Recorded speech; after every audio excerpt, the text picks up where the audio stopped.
Well, the Pistons are back in action tonight against the streaking Boston Celtics team, and so we got a lot to get into, so let's jump right into it.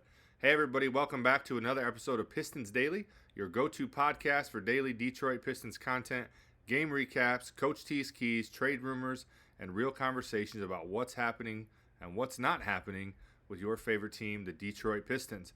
I'm your host, Tony Nash, aka Coach T, and if you love the Pistons just like I do, you've come to the right place because that's what we talk about here every day on the show. So if you haven't already, please head over to our YouTube channel, subscribe, hit the notification bell, leave us a 5-star review. You can see this on any podcast platform, and make sure you share it with all your friends. Help us continue to build this community. We're so close to 3,000 subscribers, and we need your help. So let's start the episode tonight talking about Saturday night's game against the Pacers. And I was in attendance that night.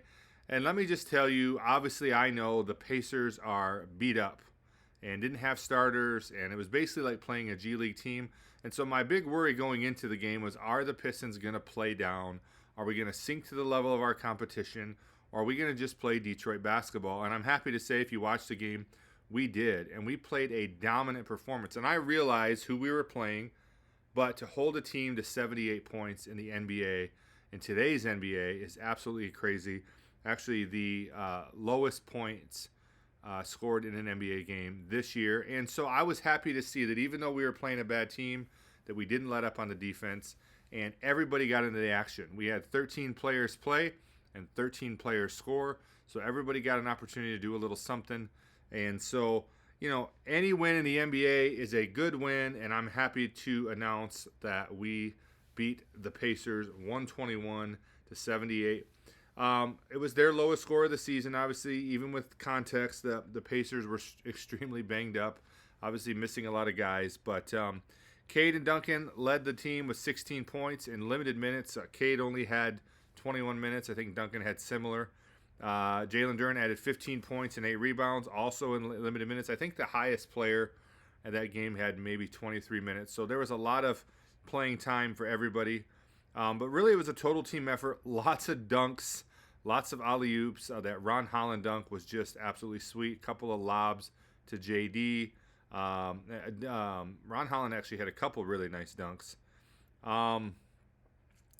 13 different players score as our fifth win in 6 games. So the Pistons are looking good. Obviously, Indiana was missing Pascal Siakam, Benedict Mathurin, Andrew Nembhard, Obi Toppin, TJ McConnell. So, that's their starting lineup, right? So I realized we were playing against a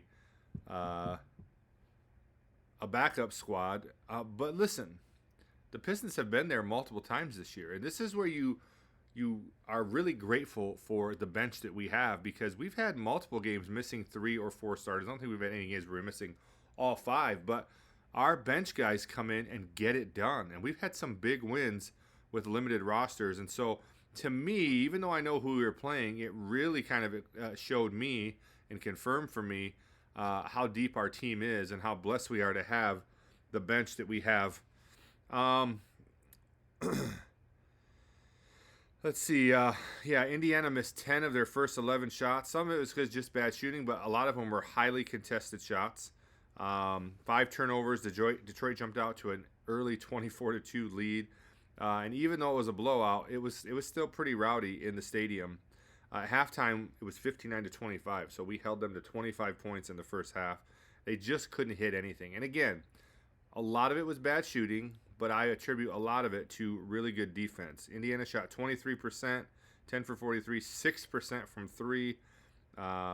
And our top 3 guys outscored them, their entire roster at halftime. Cunningham, Robinson, and Duren had 30 to their 25. So it was just absolute domination. The game was over early. Detroit led by as many as 44 in the third quarter. And then JB pulled the starters and started letting some of the other guys play. And the starters really didn't play that much in that game, but it was a good game either way. The 43.1 is tied for the largest victory in Pistons franchise history. And then for Indiana, Jarris Walker led the team with 13 points, and another guy had Tony Bradley had 12. So these are guys that you don't really know about, and just a rough night for them. Indiana, I feel bad for them. I don't feel too bad because I'm not a Pacers fan, but you feel bad for the fan base. They had an incredible season last year, made it to the finals, and then Halliburton goes down with his injury, which I always have liked Halliburton. I just like his demeanor. I like his character. Clutch player. He went down with not only season-ending injury, but may not even return this year. We'll see. And then they lost the guy to Milwaukee. I don't know why his name is escaping me, but it doesn't really matter. Their second best, Miles Turner. They lost Miles Turner to Milwaukee, and then they've just been battling injuries. So tough turnaround for their fan base. We've gone from having a terrible team to a good team, and they've kind of gone from having a good team to a terrible team. So, you always feel bad for the fan base, but not that bad because the Pistons are playing well, and we have certainly been there, have we not? And the other thing I wanted to point out, obviously, like I said, our bench, it's a blessing to have those guys. And we've talked a lot on this podcast about rotations and about, having too many guys. And I think there are still times where we see that. But in moments where we have injuries, it's really nice to have guys we can count on. But over our last 5 games, we are holding the opponents to an average of 92.8 points per game. 4 of the last 5, we've held them under 100. Phoenix scored 105, so that was close. And they had some lucky shots there at the end, so we almost held them in the 90s. So, I mentioned about a couple weeks ago that we really need to get back to defense, and it looks like we have really refocused here mid-season on our defense again. And even though the offense really hasn't been super good lately, the defense is really what's getting it done for us. And what I love about it is you can always fall back on defense. And so it's good to see that. So let me know at the comments if you were in the game. I had a couple of you come up and say hello.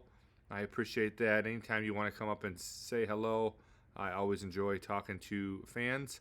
But let's talk about JB Bickerstaff. He had an opportunity to sit down with David Fizdale, who says it was his best friend, and did an interview. And I don't know if you've had a chance to see it, but head on over to YouTube and look that up. JB Bickerstaff sits down with David Fizdale. It was a great interview, about 8 minutes long. But, he has asked some really good questions about why the Pistons. I apologize for it again. Someone commented, please, remember to turn your phone off. It's actually not my phone. It's my laptop that's doing that. And sometimes when I forget to silence it, I get a beep like that. But that's just my computer. But it was a good interview, asking him a lot of great questions about why the Pistons are doing so well from his perspective. And then when they were kind of walking through the practice facility, they were pointing out some of the championship banners and the history behind the Pistons. And JB Bickerstaff pointed out that the Pistons are actually the 7th most winning franchise in NBA history, which I didn't realize that. I knew we were up there in championships. We got 3, which is, one of the top tiers. Not a lot of NBA teams have 3. Some don't even have 1. But 7th most winning franchise. And so he recognizes the rich history of our team and wants to carry it on. And you just appreciate that as a fan. He talked about it at the beginning, when he first got here, he knew Cade was the leader, and they met right away and talked about what were some of Cade's goals. And he said he recognized right off the bat that Cade was more about winning than he was about himself, that Cade didn't just want to be a dominant player, although that's one of his goals. He wanted to win games. He wants to help his team win. He wants to bring winning basketball to Detroit. And so he said it helped right off the bat having a star player that has that mentality and really is not just in it for himself, but in it for the squad. And then he said, one of the things that's really important to him as the coach and as the culture is that the coaching staff shows a high level of respect for the players and that the players show a high level of respect for the coaching staff. And he says there's a lot of respect in the locker room. And it even starts, he said, with Tom Gores, who gives the team what they need. And then Trajan Langdon, who instills a lot of trust in the coaching staff. And just the culture there is we're going to respect you and you're going to be respectable. And you just love hearing that leadership. He talked about the DNA of the team and recognizing that Detroit DNA is defense first. And we're going to instill that, and we're going to be that. And as long as I'm here, that's what we're going to be about. And then he had this segment where he talked about just how he said how character matters, and it's one of the big things they talk about. And he said, let me see if I have this here. We talked about toughness, but he just said character is a guy that's just going to do the right thing even when it's tough. So he talked about toughness, and toughness is a big point of emphasis for the team. It's something that they talk about a lot, something that the guys take pride in. And he said toughness, I want to read this quote. He said, toughness is the physical and mental ability to do what needs to be done on both sides of the ball. So I love that. I mean, toughness is not just, physically being strong, but he said the physical and mental ability to do what needs to be done on both sides of the ball. And, you have a lot of players that are tough offensive players, but then are lacking on defense. And JB says toughness is doing it on both ends. And I love that. And you see that with our guys. I mean, our guys play both sides of the basketball, and it's translating to a lot of wins for us. And then the thing I think was my favorite thing is he said, we are laser focused on today. We don't get focused on 5 days from now, 10 days from now. We don't even get too focused on, the playoffs. Obviously, we're working towards that. We want to win a championship, but we don't get so far ahead of ourselves that we're not focused on today. And you see a lot of NBA teams that really get lost in the middle of the season because it's like, the start of the season's over, the playoffs are still a ways away, and so they just kind of get in these lulls where they don't play well, they don't play hard. And he says we focus every day. If it's practice, we're focused on practice that day. If it's a game day, we're focused on that game. And today is most important. And so that's how you keep the guys locked in and night out. So I know I just gave you a good recap, but I love hearing JB's mentality. And so go watch that interview. It was really good. It's on YouTube. And I think you'll really enjoy that. And you'll grow a fonder appreciation even than you might already have for our coach. We love JB. Let's give JB some love in the comments and let him know how much we appreciate him. And then I want to talk about Jason Williams. I was on a podcast recently, and he says some pretty controversial things. But I always love Jason Williams in the NBA. White chocolate. Played with some swag and had some unbelievable passes and was just a fun player to watch. And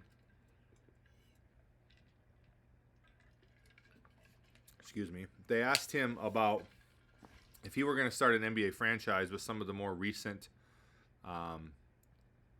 young or some of the young guys in the league. If he were going to start a franchise, who would he start with? And his list was interesting. And he said that if he were going to start a franchise with any one of these young guys, he would start it with Cade first.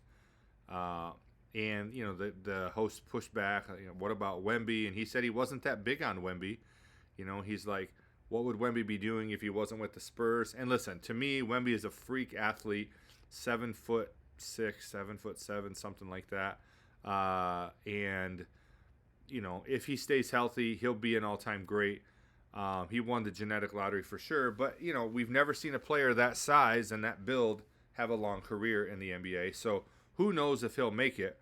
But he said he would go Cade first, then Ant, then Wemby. And then when they mentioned Paolo, he said, I might actually go Paolo over Wemby, which to me is a little crazy. But he just says it's a big gamble going with Wemby. And then Cooper Flagg would be number 5. So I thought it was really cool to see Jason Williams show the respect for Cade. You hear a lot of these NBA stars. We talked about last week about Carmelo. You've heard Charles Barkley talk about it. You've heard a lot of these, of course, Isaiah Thomas. And you've heard a lot of these NBA legends talking about Cade. And they see that he has superstar power, superstar potential, I would say. But it's manifesting itself. It's gone beyond potential. And I think, listen, to me, Isaiah is the gold standard of what the Detroit, he's the best Piston of all time, right? Probably my favorite Piston of all time is Chauncey Billups because it was just in my era. I was in my 20s when Chauncey was dominating. I love Big Ben. I love Sheed. I love Joe Dumars. I love Dennis Rodman. I even love Bill Laimbeer. So I love a lot of Pistons, but the best Piston of all time, in my opinion, is Isaiah Thomas. But I think that Cade really has the potential to surpass him. I don't want to get too far ahead of it because he's got a long way to go to get there. We said the same thing about Grant Hill back in the day, and then Grant Hill was riddled with injuries. And we pray that that does not happen to Cade. But if Cade stays on this trajectory and leads the team to a few championships, he could be the greatest Piston of all time. and I love seeing the other NBA players and former NBA players giving him the love. So, give Cade some love in the comments as well. And then I want to round off this episode with going over some Coach T's keys for tonight's game against Boston. In my opinion, this is a big game. We're at home, and we've split with Boston this year. Boston is streaking right now. To me, I'm a little more worried about Boston right now than I am New York. New York just seems to be struggling. I don't know if it's the curse of the cup, but they're struggling right now. Obviously, Brunson's injured, but they're having a tough time. And so I think they're going to need to make a big trade at the trade deadline to compete. Will they do it? Can they bring the right guy in? Are they going to go get Giannis? Who knows? But I think Boston is dangerous, and with Jason Tatum, could be back, in as early as early March. They're saying. Which would give him enough time to acclimate back to the team. Sometimes when players come back from that injury, they're never the same. But, obviously some guys have. KD came back from that, and he has been just as dominant. So, the Boston Celtics are a team that we should not take lightly, of course. Obviously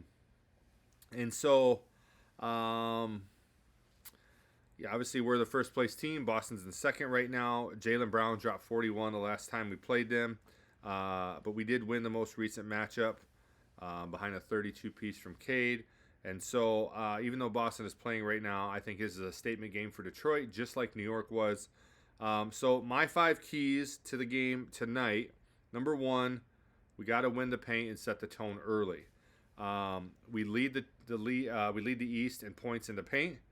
And we got to keep pounding it down low through Duren and force Boston to feel that. And so to me, we got to come out early. This is not the type of game where we want to start slow, which we do a lot of times. We got to set the tone early and win the paint battle.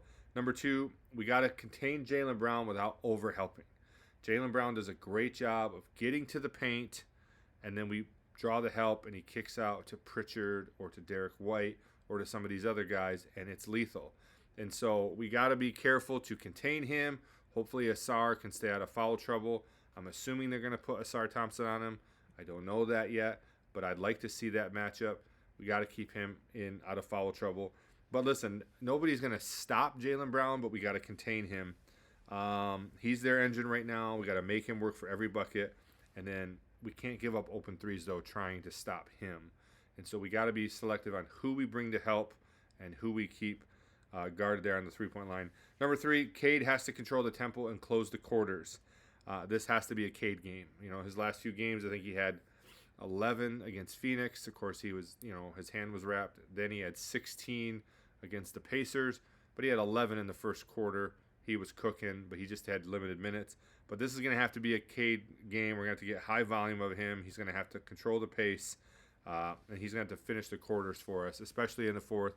I do anticipate it being a close game, and so we're going to have to play all 4 quarters.